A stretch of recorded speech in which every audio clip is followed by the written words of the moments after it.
Bab 016. Di tempat lain, Fahri baru saja memarkir mobil di halaman rumah barunya. Kawasan perumahan baru ini berada tak jauh dari kompleks pesantren, dan itu menjadi alasannya membeli rumah di sini tenang, religius, dan strategis. Ia baru selesai mengurus serah terima rumah, lalu memutuskan untuk mampir ke warung kecil di ujung blok. Saat sedang menunggu pesanannya dibungkus, ia mendengar dua ibu-ibu di meja sebelah berbincang pelan namun penuh semangat. Itu kamu tahu kan? Si Ustadz Ryan mau nikah lagi. Sama si Najwa, anak Bu Siti. Yang sering nyumbang makanan ke pengajian itu loh. Ya Allah. Itu istrinya yang pertama, Alia ya. Kasihan banget. Nama Alia membuat jantung Fahri seketika tertarik ke dalam. Ia tak ikut menyela, hanya mendengarkan. Tapi wajahnya berubah. Tangannya yang semula santai di atas meja kini mengepal. Lah ingat bagaimana Alia bercerita padanya saat sesi bimbingan skripsi. Tentang tekanan, tentang peran sebagai istri ustadz, dan tentang impian kecilnya menjadi dosen kelak. Alia tidak pernah mengeluh, tapi Fahri tahu ada sesuatu yang dia tahan. Begitu makanan datang, Fahri segera pamit dan masuk mobil. Tapi kepalanya penuh. Ia tahu ia tidak berhak ikut campur. Ia juga sadar batas antara dosen dan mahasiswa. Namun hati tidak pernah tahu cara diam saat seseorang yang ia pedulikan sedang disakiti. Di dalam mobil, Fahri menatap ponselnya lama. Berkali-kali membuka WhatsApp, menatap nama Alia, dan menutupnya kembali. Akhirnya, dengan satu helaan napas, ia mengirim pesan. Alia, semoga kamu dalam keadaan baik. Aku gak tahu harus ngomong apa, tapi kalau kamu butuh tempat cerita atau sekadar ingin bicara, kamu bisa hubungi aku kapanpun. 116. Fahri. Pesan terkirim. Tapi dibaca atau tidak, Fahri tak tahu. Ia hanya tahu, mulai hari ini, ia akan lebih waspada. Karena kadang yang menyakiti perempuan bukan hanya pria yang menikahi lagi, tapi juga lingkungan yang merasa semuanya adalah urusan publik. Pesan itu datang ketika Alia baru selesai membersihkan meja makan. Suasana rumah sore itu terasa hampa, dan entah kenapa, sepi yang biasanya ia nikmati kini terasa menggigit. Ryan sedang tak di rumah. Sejak kabar poligami itu mencuat, rutinitas Ryan lebih sering di luar mengisi kajian, menghadiri rapat, atau mungkin mempersiapkan pernikahan. Alia tidak lagi ingin bertanya. Alia terdiam cukup lama. Ada rasa hangat yang menelusup diam-diam dari pesan itu. Tidak menghakimi, tidak memaksa. Hanya sebuah tawaran sederhana, tempat cerita. Tangannya gemetar sedikit saat membalas.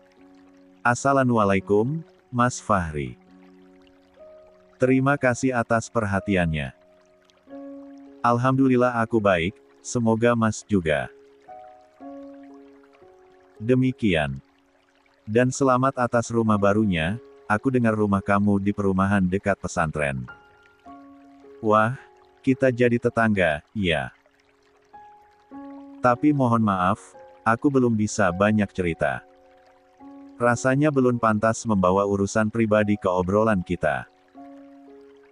Meskipun kamu sudah aku anggap lebih dari sekadar dosen. Tapi aku sungguh menghargai pesan Mas. Terima kasih banyak. Alia. Lah tekan tombol kirim, lalu meletakkan ponsel di meja. Satu napas panjang ia hembuskan, seperti membuang beban yang menumpuk di dadanya. Beberapa menit kemudian, ponsel kembali bergetar. Waalaikumsalam, Alia. Aku paham, dan aku hormati keputusanmu. Kalau begitu, aku doakan semoga kamu diberi kekuatan menghadapi semuanya. Dan kalau suatu saat kamu ingin bicara, aku tetap di sini. Fahri. Seketika, mata Alia terasa panas. Tapi bukan karena sedih. Mungkin karena lega. Dalam keadaan penuh ketidakpastian, ada seseorang yang cukup tulus hanya untuk sekadar bertanya, "Kamu baik-baik saja?" Tanpa mengorek. La menatap jendela, ke langit sore yang perlahan berwarna jingga. Sore itu, untuk pertama kalinya setelah sekian minggu penuh badai, Alia merasa tidak sendiri. La tidak membalas pesan itu lagi. Tapi dalam hati, ia mencatat, Fahri adalah laki-laki pertama yang membuatnya merasa dihargai, bahkan saat dirinya hancur di dalam. 2 hari berlalu dalam keheningan yang tidak biasa. Alia tahu ada badai yang belum selesai. Dan sore itu, badai itu datang dengan undangan yang terdengar halus namun menyimpan bara. "Umi minta kita berdua ke rumah," kata Ryan sambil mengganti baju selepas mengisi kajian. Suaranya tenang, tapi tak bisa menyembunyikan sedikit kekhawatiran. Alia hanya mengangguk, tanpa ekspresi. Rumah Bu Marwah siang itu terasa lebih dingin dari biasanya, meski matahari terik menggigit di luar. 117. Di ruang tengah, Bu Marwah duduk dengan postur tegak dan mata tajam. Di sebelahnya, Pak Asmi diam seperti biasa, hanya memainkan tasbih di tangan. "Alhamdulillah kalian bisa datang," ucap Bu Marwah, tersenyum sekilas. "Umi mau membicarakan satu hal penting." Alia sudah tahu arahnya. Dan ia sudah siap. Kita semua tahu. Pernikahan bukan hanya tentang cinta dan kenyamanan. Tapi tentang perjuangan, pengorbanan. Ryan, insya Allah akan menikah lagi. Dan sebelum itu terjadi, Umi ingin tahu. Alia, apakah kamu benar-benar siap untuk dimadu? Ryan menoleh cepat ke arah Alia, wajahnya tegang. Ia pun belum tahu bagaimana Alia akan menjawab pertanyaan ini, meski perempuan itu telah memberi izin secara pribadi sebelumnya. Alia duduk dengan tenang. Tidak gugup, tidak menunduk. Ia menatap Bu Marwah dengan sorot mata yang tak biasa. "Aku izinkan, Umi," ucap Alia pelan, tapi tajam. "Karena aku nggak akan jadi perempuan lemah yang harus menangis memohon suaminya tetap setia." Suasana seketika membeku, Ryan menegang.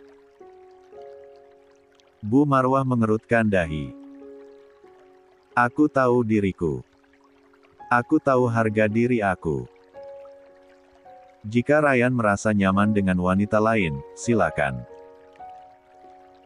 Tapi aku juga akan bertahan sesuai dengan kehendakku, bukan karena doktrin atau tekanan keluarga.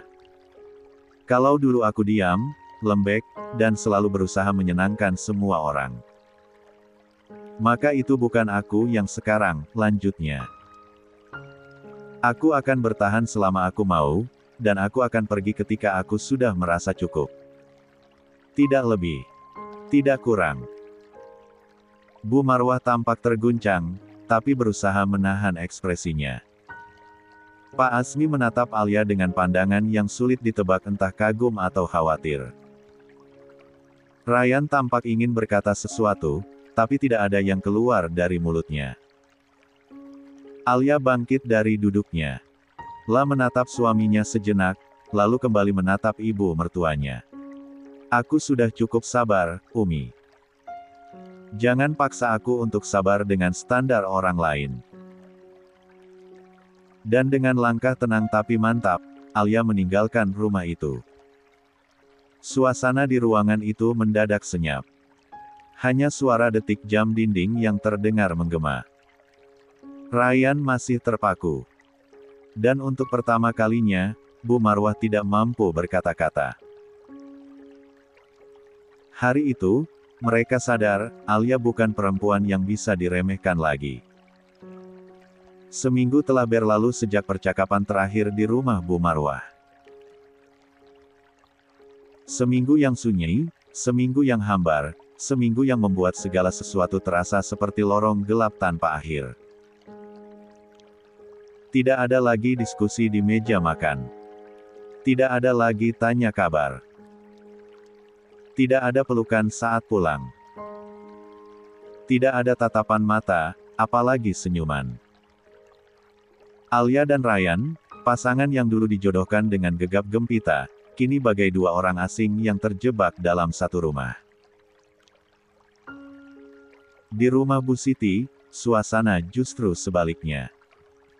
Hari itu, aroma harum dari dapur memenuhi ruangan. Najwa mengenakan gamis pastel lembut, dengan kerudung yang dibentuk rapi menutupi seluruh rambutnya. Di depan cermin, ia mematut wajahnya, memastikan tidak ada satu helai pun yang keluar dari kerudungnya. Ia ingin tampil sempurna. Hari ini, hari yang telah ia doakan berulang kali dalam malam-malam panjangnya. Najwa, tamunya udah hampir sampai, suara Bu Siti terdengar dari ruang tengah. Iya, Mi, jawabnya sambil menyembunyikan senyum yang hampir pecah. Tak lama, deru mobil terdengar di depan rumah. Pak Asmi dan Bu Marwah turun lebih dulu, diikuti oleh Ryan yang terlihat tenang, meski tak sepenuhnya damai. Wajahnya tampak lebih tirus dari terakhir kali Najwa. 118. Meliharnya. Tapi bagi Najwa, Ryan tetap lelaki terbaik di dunia. Ustadz, hafiz, guru pesantren, dan calon suaminya. Mereka masuk dengan senyum yang dikendalikan, formal dan kaku. Bu Siti menyambut dengan hangat.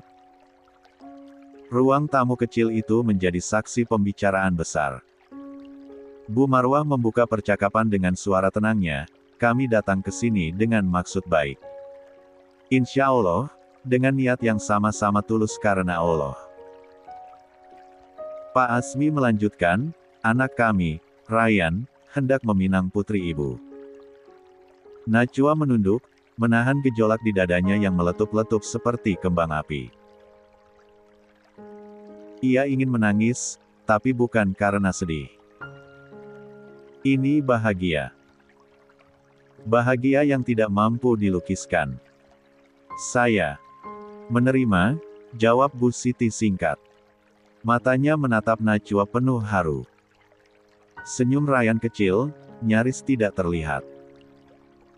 Ia menatap Najwa sejenak.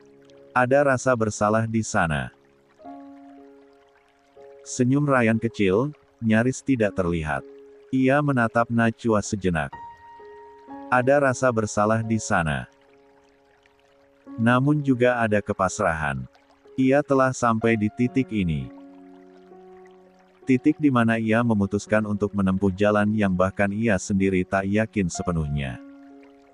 Cincin emas sederhana disodorkan oleh Bu Marwah. Najwa menyambutnya dengan tangan gemetar. Dan dalam sekejap, cincin itu melingkar di jari manisnya.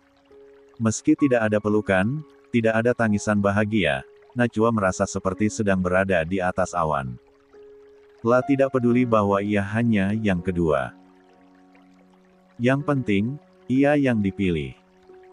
Yang kini bertunangan dengan Ryan. Di sisi lain kota, Alia sedang duduk di teras rumahnya.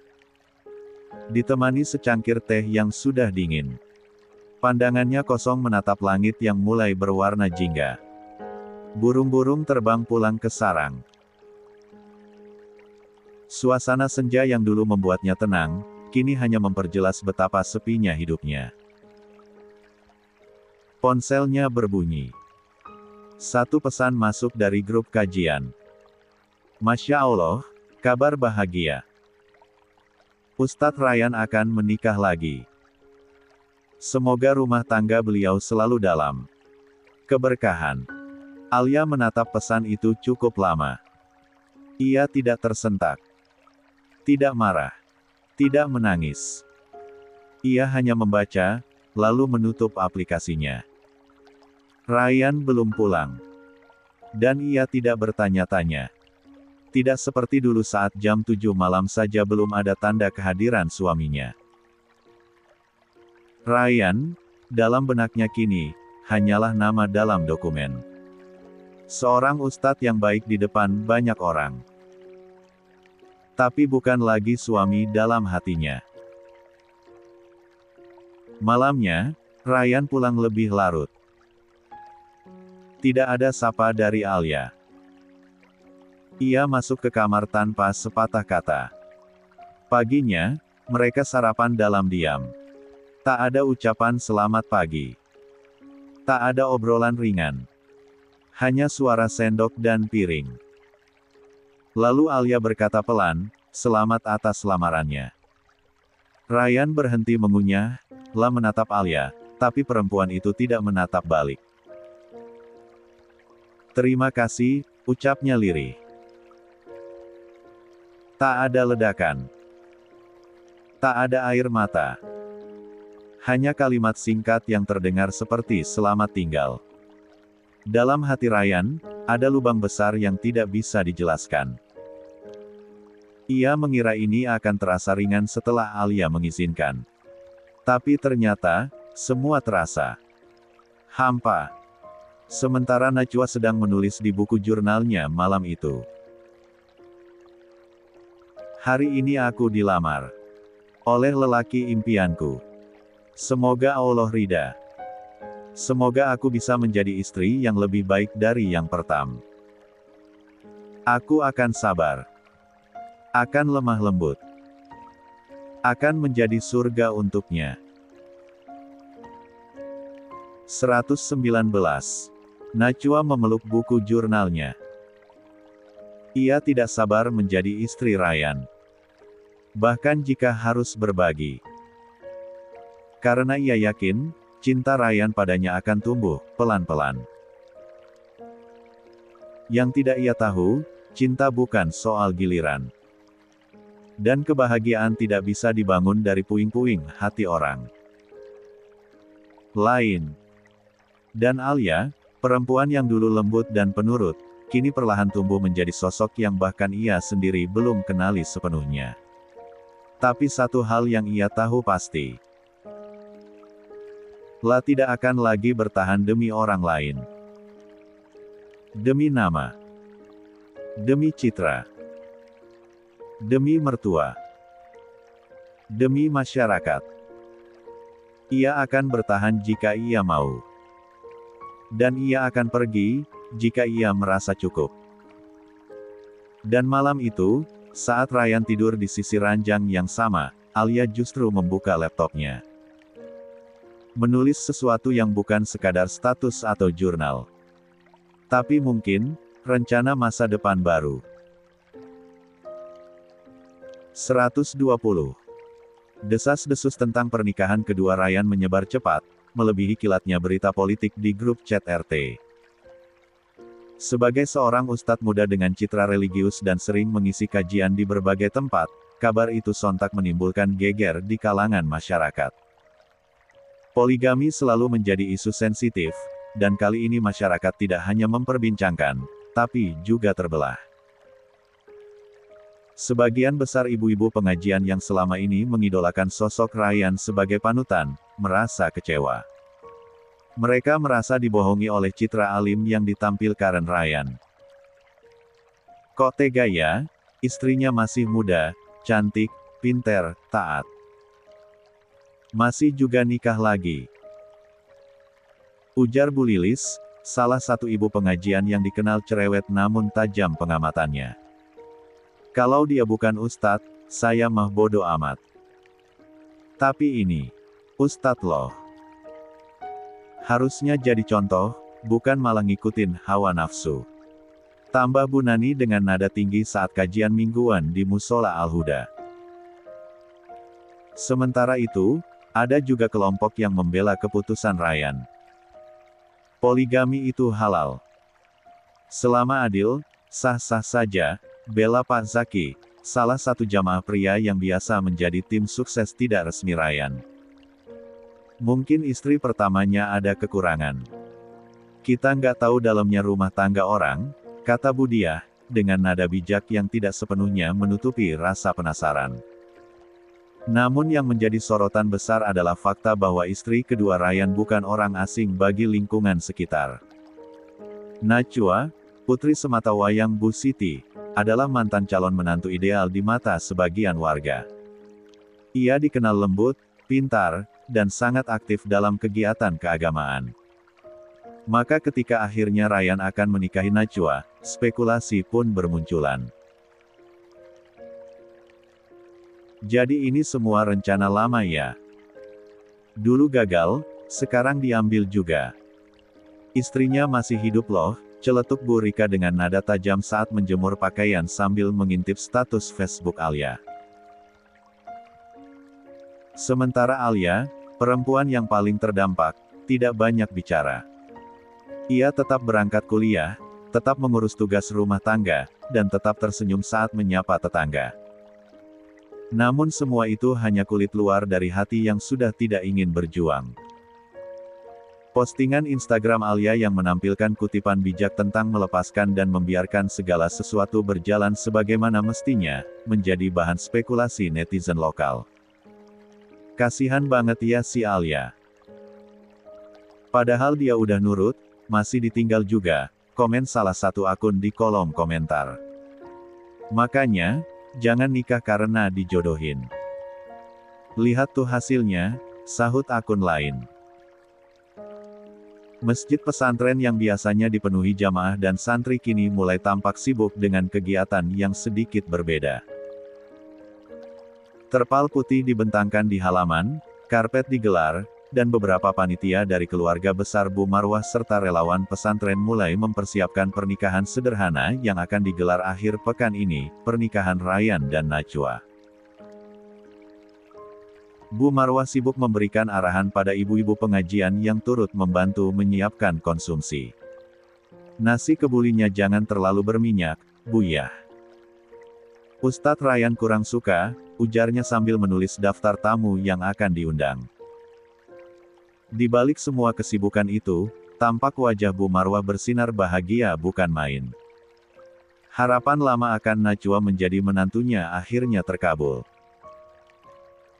Najwa, yang berdiri tidak jauh dari sana, tampak mengenakan gamis putih gading dan kerudung senada. Ia tampak anggun, bahkan terlalu anggun untuk acara yang diklaim sederhana. Ia ikut memantau dekorasi mimbar dan tempat duduk mempelai, sesekali memberikan saran, dan lebih sering tersenyum setiap kali mendengar seseorang menyebut dirinya sebagai calon istri Ustadz Ryan. 121. Sementara itu, Ryan hanya sesekali terlihat di area masjid. Ia datang untuk memeriksa beberapa teknis pernikahan, kemudian langsung kembali ke kamar pesantren tanpa banyak bicara. Senyumnya tidak selebar Najwa. Bahkan, beberapa santri sempat berbisik, kayaknya Ustadz Ryan nggak kelihatan bahagia-bahagia amat, ya. Di tempat lain, tepat di rumah Pak Asmi, pembicaraan lain sedang berlangsung. Jadi, bisa bantu nanti pas hari H, iya. Tanya Bu Marwah sambil menyeruput teh pada Alia yang baru saja pulang dari kampus dan mampir ke sana. Alia, yang duduk dengan tubuh lelah namun mata tajam, hanya menatap sang mertua sebentar. Maaf, Unmi. Aku nggak akan terlibat dalam acara itu, jawabnya datar namun tegas. Sontak suasana ruang tamu menjadi canggung. Pak Asmi yang duduk membaca koran menurunkan lembarannya, menoleh ke arah menantunya. Kenapa begitu, Nak? Tanya beliau pelan, bukan memaksa, hanya penasaran. Aku memang mengizinkan suamiku menikah lagi, tapi aku tidak mau menjadi bagian dari persiapannya.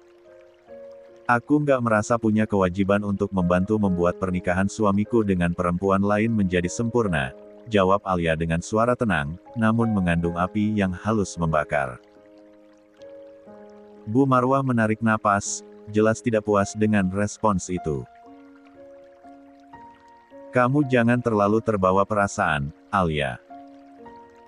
Ini juga tentang keluarga besar.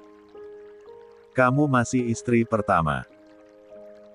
Iya, aku istri pertama, dan aku pernah minta dia menceraikan aku. Tapi aku juga bukan budak yang harus ikut menyukseskan pernikahan suami dengan perempuan lain. Aku rasa itu cukup.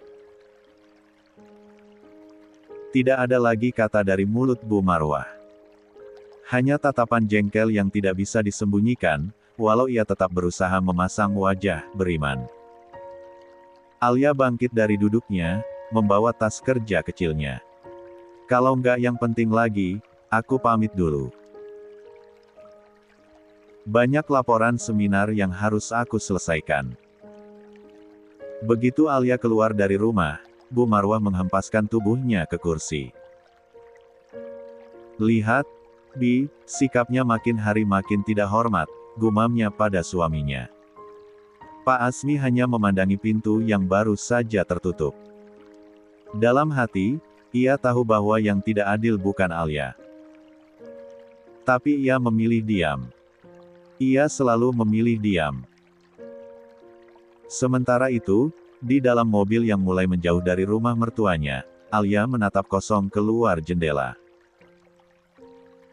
Dalam pikirannya, ia mengulang kembali kalimat yang baru ia ucapkan, bukan karena ia menyesal, tapi karena ia sedang membiasakan dirinya menjadi versi baru dari dirinya yang lama, Alia yang akan bertahan selama ia ingin, dan pergi jika ia sudah merasa cukup.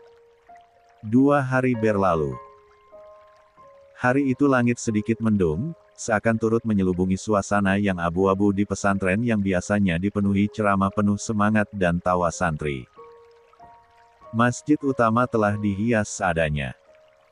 Hanya beberapa bunga putih dan kain gorden lembut menghiasi mimbar tempat akad akan dilangsungkan. Tidak ada panggung, tidak ada musilek, tidak ada pesta. Hanya akad nikah yang dikemas sesederhana mungkin. Sederhana, namun tetap menyakitkan bagi sebagian hati. Para tamu yang datang bisa dihitung dengan jari. Beberapa tokoh pengajian, sahabat dekat keluarga Bu Marwah, dan kerabat jauh yang memang sudah sejak awal menyetujui rencana poligami ini. Nama Alia tetap dicantumkan di undangan, begitu pula orang tuanya, Pak Hussein dan Bu Rahmah. Namun hingga acara dimulai, 3 kursi kosong yang disediakan untuk mereka tetap tak tersentuh. Tak ada suara protes. Tapi kekosongan itu bersuara lebih lantang daripada apapun. 122. Ryan duduk di depan penghulu dengan sorban putih dan wajah tegang. Tatapannya kosong, menatap ke depan namun pikirannya entah kemana. Sejak datang, ia belum mengeluarkan satu senyum pun. Bahkan salam kepada para hadirin hanya dilontarkan singkat dan gugup. Najwa, di sisi lain, tampil anggun dengan gamis dusty pink dan kerudung renda tipis. Matanya tampak berbinar, senyum tipis tak pernah benar-benar hilang dari wajahnya. Saat penghulu mulai membuka acara, ia menunduk pelan, menahan gemuruh di dadanya. Bahagia dan gugup berbaur menjadi satu. Ryan bin Asmi, saya nikahkan dan saya kawinkan engkau dengan Najwa binti Hamdan dengan mas kawin seperangkat alat salat dan emas 5 gram tunai. Suara wali Najwa terdengar mantap. Ryan mengangguk pelan. Ia menarik napas dalam-dalam sebelum mengucap ijab kabul dengan suara berat, nyaris seperti menelan air panas. Saya terima nikah dan kawinnya Najwa binti Hamdan dengan mas kawin tersebut, tunai.